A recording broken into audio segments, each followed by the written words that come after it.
Siku ya leo ni siku ya tarehe 7 mwezi wa 7. Siku hii hukumbukwa, inaitwa Sabasaba. Kwa hivyo leo kuna maadhimisho ya kukumbuka mapambano ya demokrasia. Unajua ni shughuli ambayo ilianzishwa mwaka 1990 katika taifa letu la Kenya ili kumaliza uongozi wa kiimla na kuleta uongozi wa vyama vingi vya kisiasa katika taifa letu la Kenya. Lakini mimi nashindwa kuelewa ni kivipi serikali inafanya kazi yake kwa kile ambacho tumeshuhudia. Maafisa wa polisi wengi wamejaa katika barabara za kuingia mjini Nairobi. Ikumbukwe ya kwamba kuna watu ambao ni wafanyikazi, wanaenda kufanya kazi za ajira, wengine wanabiashara, wengine shughuli za hapa na pale katikati mwa mji wa Nairobi. Wakaamuka asubuhi na mapema kuelekea kazini, lakini wengi walichokumbana nacho huwezi kuamini. Hayo ndio naenda kukueleza katika kanda hii. Magari mengi ambayo yalikuwa yanaingia katikati mwa mji wa Nairobi yaliweza kushuhudia total lockdown, giza kila mahali, kwa kile ambacho kinasemekana ya kwamba maafisa polisi wengi walimwagika katika barabara mbalimbali: Thika Road, Jogoo Road, Waiyaki Way, Lang'ata Road, Mombasa Road, Kiambu Road. Maafisa polisi walimwagika wengi, na tunataarifiwa ya kwamba walikuwa wanashukisha abiria ili kutathmini hali halisi, ni kipi ambacho kiko kwa magari kama wanaenda kuandamana. Ikumbukwe ya kwamba magari ndio yalikuwa machache ambayo yanaonekana kuelekea mjini Nairobi, huku barabara nyingi zikifungwa kwa kuhofia maandamano ya tarehe 7 mwezi wa 7 kila mwaka. Ikumbukwe ya kwamba baadhi ya Wakenya waliweza kuwasilisha petition kwa vituo husika vya polisi kulingana na sheria na katiba za Kenya. Wakati yeyote ambaye anaenda kuandamana, sharti awasilishe hoja na kutaarifu maafisa wa polisi, siku fulani saa fulani tutakuwa tunaandamana, na kuwasilisha hiki na hiki na hiki. Sasa baadhi ya Wakenya walikwisha tangaza kwamba siku ya leo Sabasaba itakumbukwa ili kufika katika majengo ya bunge kuwasilisha hoja ya kuhakikisha ya kwamba mambo ya mauaji yamefikishwa mwisho katika taifa la Kenya, mambo ya utekaji nyara yamefikishwa mwisho katika taifa la Kenya, accountability iweze kushuhudiwa katika maafisi ama katika ofisi mbalimbali za serikali, na katiba iweze kuheshimiwa na kufuatiliwa wakati yote yanaendelea kutekelezwa. Lakini ni kipi ambacho kinaendelea? Kabla nizame kwa undani, nashukuru wote ambao mnatazama hii kana mahali popote mlipo, mzidi kubarikiwa. Kwa heshima na taadhima, unapoendelea kutazama hii kana utukabidhi a like, na ikiwa hauja subscribe naomba tukaweze kusubscribe na uwashe kengele. Sasa Wakenya wengi waliweza kulazimika kutembea kwa mguu kuelekea kazini, kwa kile ambacho tunataarifiwa ya kwamba magari hayakuwa yanaingia mjini Nairobi na roadblocks zilikuwa kila mahali. Maafisa wa polisi walimwagika, wakaonekana hao sasa ndio wanaandamana ikilinganishwa na wale ambao ni waandamanaji. Walikuwa wanafuatilia kila mmoja, walikuwa wanafuatilia kila shughuli kwa kuhofia maandamano katika taifa la Kenya. Tunataarifiwa ya kwamba maafisa wengi wamejaa, heavy police officers wamejaa katika barabara ya kuingia katika uwanja wa kimataifa wa ndege JKIA na Outer Ring Road. Maafisa ni wengi wa polisi.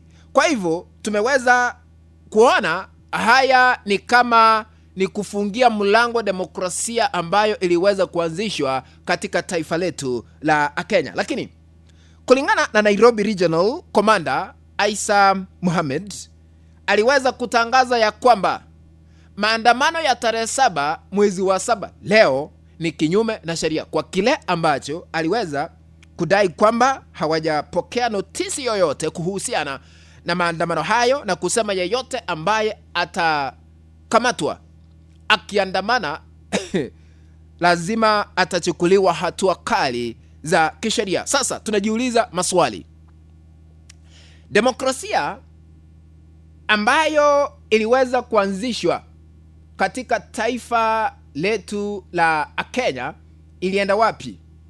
Najua kuna maswali ambayo tunajiuliza. Ikumbuko ya kwamba wakati wa utawala wa aliyekuwa rais na ni marehemu sasa Daniel Toroitich arap Moi, kulikuwa na uongozi wa kimla na alikuwa na KANU. Unajua chama ambacho kilikuwa uongozini ni KANU. Sasa unajua Sabasaba hapo ndipo ilianzia mwaka 1990, huku wanaharakati mbalimbali na wanasiasa wakiwemo Kenneth Matiba, Charles Rubia, babake Raila Jaramogi Oginga Odinga walikuwa wameandamana, wakaandaa maandamano ya mrengo upinzani, na wanaharakati wakashirikiana kuhakikisha ya kwamba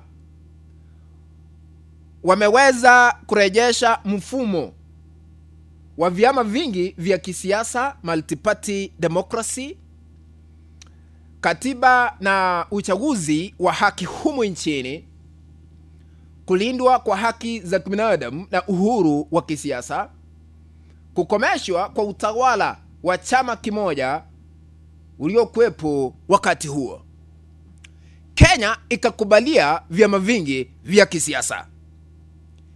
Mwaka 1991-92 hadi mwaka jana tarehe 7 mwezi wa 7 kulikuwa maadhimisho ya kukumbuka mapambano ya demokrasia katika taifa letu la Kenya. Kwa muda mrefu hayati Raila Odinga amekuwa akipigania hayo ama demokrasia kwa kufanya anakuandaa maandamano tarehe 7 mwezi wa 7. Anasema 7-7. Baada ya yeye kuaga dunia, wakati wa Kenya wengine wanajaribu kuendesha ama kuendelea kukumbuka mapambano ya demokrasia, inaonekana kidogo kuna changamoto za hapa na pale na kufungiwa milango ya kuadhimisha siku hii ya 7-7. Sasa mbona barabara zinafungwa za kuelekea mjini Nairobi? Wakenya wakalazimika kutembea kwa mguu, na vile mnaelewa hapa Nairobi vile kupo, Sasa tunashangaa ni kipi ambacho kinaendelea. Na katika katiba ya Kenya iliyopitishwa mwaka 2010 kuna kipengele kinaruhusu mambo ya maandamano, to picket, to demonstrate, ili kuwasilisha hoja kwa ofisi husika. Lakini kile ambacho kinaendelea hatuwezi kuamini. Mbona watu wanaogopa? Najua hata mahakama iliweza kufutilia mbali mji wa Nairobi kuzingirwa na maafisa wa polisi kuzuia watu kuandamana, na hata niliona wengine wanatumia zile nyaya kuzingira mji wa Nairobi, jambo ambalo tunashangaa. Unajua haya yote yalikuja baada ya vijana wa Gen Z mwaka 2024, wakati kulikuwa na maandamano hapa Kenya, wakaona suluhisho ni kuwafungia ili wasije wakaingia katikati mwa mji wa Nairobi kwa kile ambacho waliweza kuhofia hali ya usalama. Kulingana na wewe, unaunga mkono maafisa wa polisi kujazwa barabarani ama unapinga? Niandikie katika sehemu ya maoni. Naomba kutamatishia hapo, tukutane katika kanda ambayo nitaitengeneza hapo baadaye. Lakini ikiwa hauja subscribe, washa kengele ili kuendelea kupata taarifa hizi kemkem kila wakati.